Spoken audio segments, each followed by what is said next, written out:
রাস্তায় গাড়ি চললেই দিতে হয় চাঁদা। চাঁদা না দিলে গাড়ি ভাঙচুর করা হয়, এমনকি চালককেও মারধর করা হয়। কক্সবাজারের উখিয়া কুতুপালংয়ের সিএনজি সমিতির লাইনম্যান নামের চাঁদাবাজদের বিরুদ্ধে এমন হাজারো অভিযোগ রয়েছে। আমি কুতুপালং বাজারে আসার পর আমার ফ্যামিলি আমার গাড়ির মধ্যে উঠছে।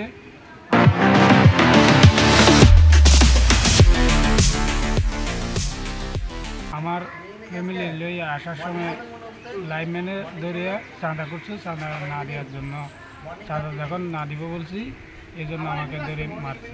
14 সেপ্টেম্বর রোববার কক্সবাজার আসার পথে মাঝ রাস্তায় সিএনজি সমিতির নাম ব্যবহার করে জোরপূর্বক গাড়ি থেকে চাঁদা দাবি করা হয়। চাঁদা দিতে অস্বীকৃতি জানালে গাড়ি ছিনতাইয়ের চেষ্টা করা হয় এবং চালককে মারধর করা হয়।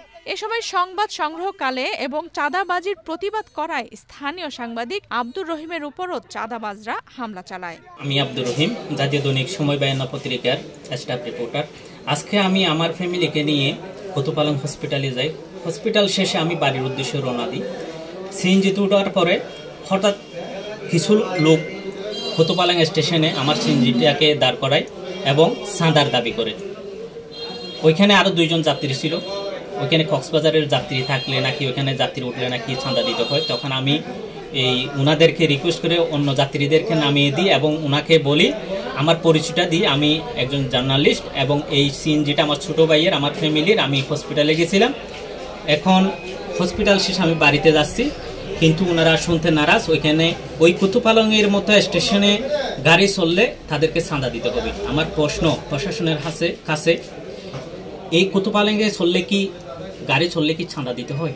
আমার পরিচয়টা দেওয়ার পরও আমি এত হয়রানি। শেষমেশ আমার ওই সিএনজি ড্রাইভারটাকে নামিয়ে অনেক মারধর করে এবং এক পর্যায়ে 999-এ কল দেওয়ার পরে উখিয়া প্রশাসন এসে আমাকে এবং সিএনজি ড্রাইভারকে উদ্ধার করে শেষে উখিয়া হসপিটালে গিয়ে আমরা চিকিৎসা নিই।